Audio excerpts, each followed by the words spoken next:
तो हम लोग आज श्रीमद् भागवतम के प्रथम स्कंद के प्रथम अध्याय के 14वें श्लोक को देख रहे हैं। भगवान के नाम की महिमा है। कृष्ण के प्रश्न ये था कि कृष्ण के अवतार की उदार कर्मों को सुनाइए। तो ये था 13वां। तो अब वह 13वां था क्या? था हाँ, नहीं, भगवान वसुदेव के घर में जन्म क्यों लिए ये हुआ, ये तो आगे आएगा। अभी प्रश्न आया नहीं, तत्स कर्मानुदारणी तो आया नहीं अभी। तो यह इस बात पे बोल रहे हैं कि भगवान के यश जो हैं वो इतने महान हैं कि उनको सुनने से बहुत लाभ होता है, इसलिए सुनना चाहते हैं। तो भगवान के नाम की महिमा को बता करके भगवान के यश की महिमा को इंगित कर रहे हैं। भागवत सबके पास है? ठीक है, मेरे पीछे बोलिए। आपन्नः संसृतिं घोराम यन्नाम विवशो गृणन् ततः सद्यो विमुच्येत यद विभेति स्वयं भयम्। तो कह रहे हैं आपन्नः संसृतिम घोराम। संसृति मतलब जन्म मृत्यु के चक्र में, जो घोर चक्र है उसमें कोई व्यक्ति फंसा हुआ है। तो अगर यन नाम, जिनके नाम को विवशता मतलब न चाहते हुए भी बोल देता है, गृणन का अर्थ होता है बोल देना, तो ततः वह व्यक्ति सद्यः तुरंत ही मुक्त हो जाता है। ऐसा क्यों? क्योंकि यद विभेति स्वयं भयम, जिन भगवान से स्वयं भय भी भयभीत होता है, या जिन भगवान के नाम से स्वयं भयभीत होता है, यह अर्थ है। तो अब हम टीका को देखते हैं। टीका बाय द वे डिस्टर्ब हो गई है। श्रीधर स्वामी इस पे एक स्पेशल कुछ नहीं कहते हैं, मैं समझता हूं। विश्वनाथ चक्रवर्ती ठाकुर जी क्या कहते हैं इसको देख लेते हैं। फाइल वो कहते हैं कि स्वयं भय अर्थात महाकाल। तो महाकाल भी भगवान के नाम से भयभीत होता है, और उस महाकाल से यमराज जी भयभीत होते हैं।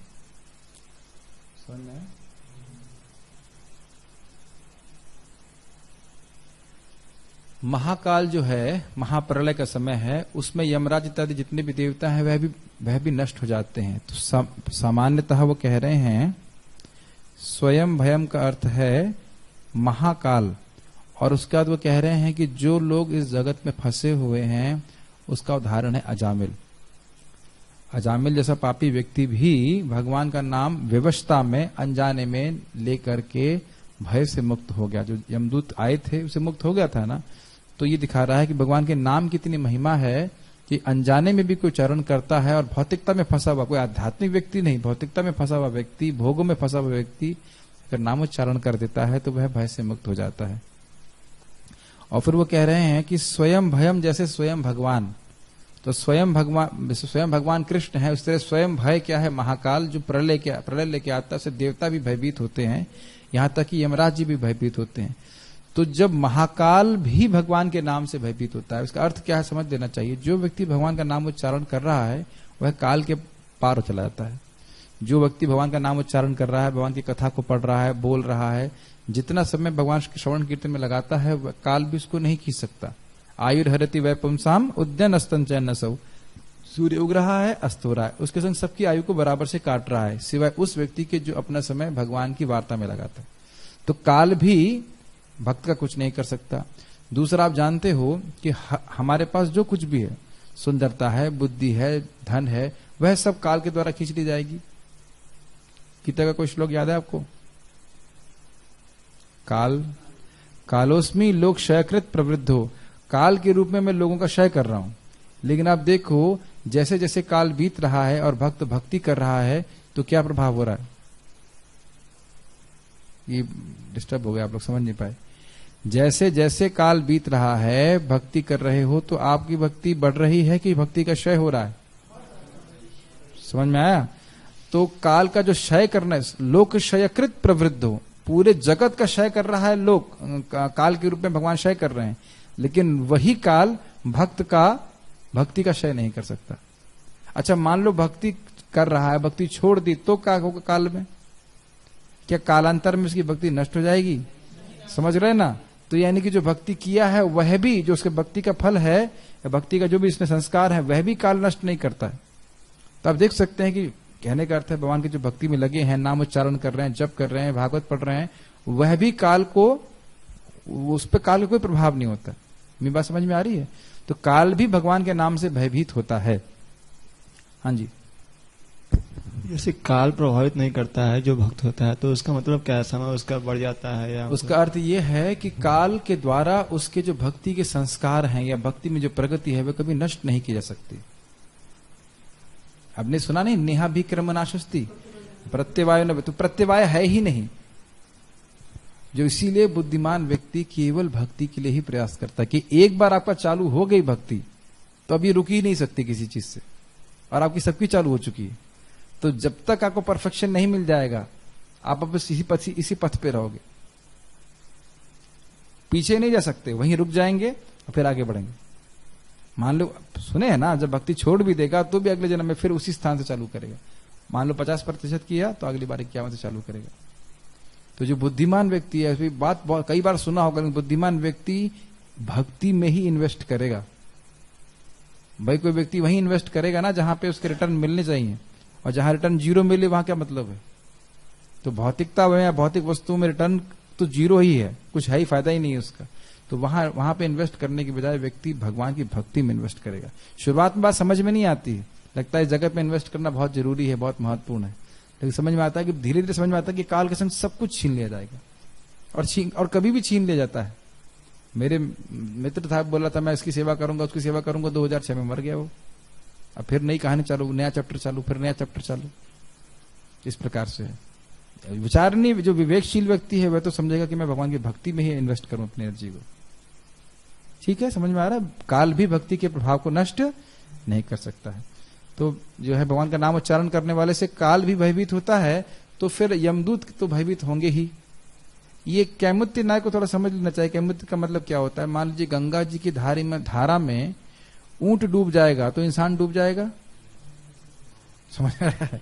अगर ऊंट बहुत ऊंचा होता है, अगर वह डूब गया तो फिर इंसान तो डूब ही जाएगा। तो कह रहे हैं जब काल से भयभीत हो गया तो उसका छोटे मोटे यमदूत भयभीत हो जाए तो कौन सी बड़ी बात है।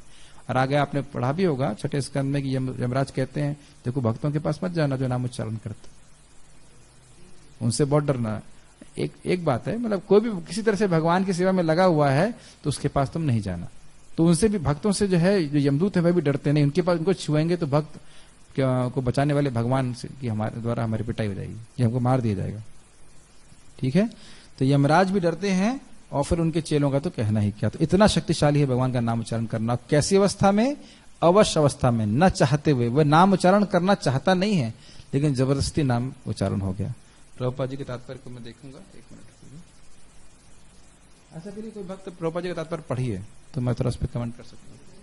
छोटा सा परपट है, हिंदी में है, हिंदी में इसके पास पुस्तक हो और पढ़ना जानते हैं अच्छे से तो पढ़ सकते। तात्पर्य पढ़िए। अनुवाद नहीं पढ़ना? हाँ, अनुवाद पढ़िए, तात्पर्य पढ़िए। अनुवाद। जन्म तथा मृत्यु के जाल में उलझे हुए जीव यदि अनजाने में भी कृष्ण के पवित्र नाम का उच्चारण करते हैं तो तुरंत मुक्त हो जाते हैं, क्योंकि साक्षात भय भी इससे नाम से भयभीत रहता है। और देखिए यहाँ पे शब्द है नाम, ना कि नामानी। नामानी होता है बहुवचन में, और नाम हो गया एक वचन में। तो एक नाम के उच्चारण का इतना फायदा है। तो इसलिए देखो, कल अगर आप सुबह जप कर रहे हो और आपको अच्छा नहीं लग रहा है तो क्या करना चाहिए? आपको करना चाहिए, समझ रहे हैं ना? क्योंकि इसका फायदा होता ही है। ये अच्छा ना लगना, ये हमारी रोग को बुरा लग रहा है, हमको तो हमारे लिए तो बहुत फायदेमंद चीज है। भागवत सुनना समझना, गीता सुनना समझना, नाम उच्चारण करना, समझ में ना भी आए तो हमारे रोग को काट रहा है।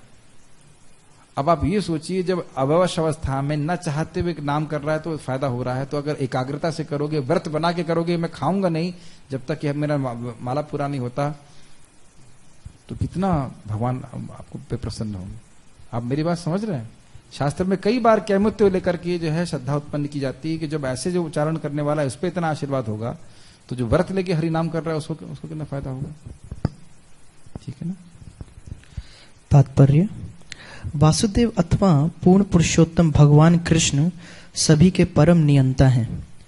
इस सृष्टि में कोई ऐसा नहीं है जो सर्वशक्तिमान के क्रोध से भयभीत ना हो।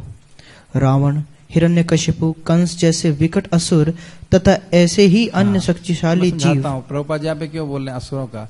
इन असुरों से सब डरते थे, रावण से, हिरण्यकशिपु, कंस से, लेकिन इनको भी भगवान ने समाप्त कर दिया। ये कहने का अर्थ है। मैं थोड़ा फास्ट बता देता हूँ, ठीक है?